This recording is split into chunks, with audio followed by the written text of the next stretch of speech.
Let's talk about the book and the concept of digital minimalism. Is it weird to talk about digital minimalism in a YouTube short? Maybe, but let's do it anyway. Is it weird to put a visual summary of a book onto a mug? Maybe, but I did it anyway. And yes, there is coffee in here. Let's chat.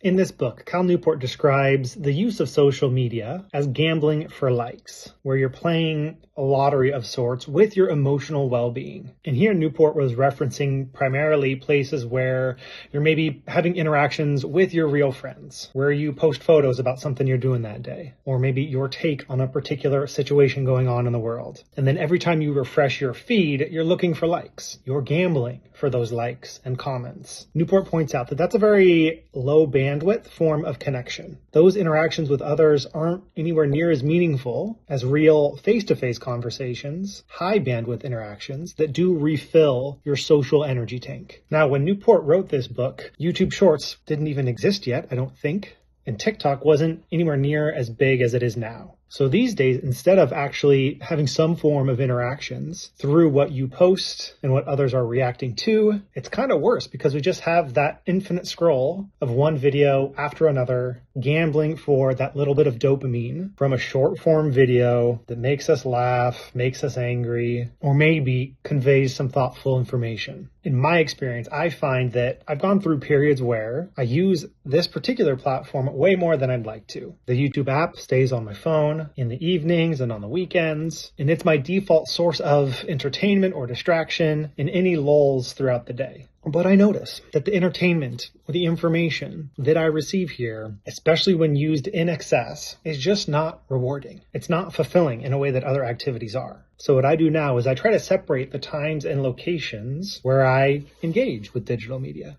I use YouTube at work. I watch YouTube videos during my lunch break. Sometimes I even scroll the YouTube short feed. But when I leave this office and head home, I delete the app from my phone so that I don't have the temptation to mindlessly scroll that feed, especially when my wife and kids are around. If there is a lull, I'd rather pick up a book and read that because it's more enjoyable anyway. And as a side benefit, my kids will see me reading more often than they'll see me scrolling. I'm not going to begrudge anyone who uses this platform because, like I said, I use it too. But if you're finding your time spent here to not be as rewarding, as fulfilling as you'd like, maybe put some bounds on the experience. Give yourself a time and a place to scroll through these videos, but also be intentional about having times when you put it away.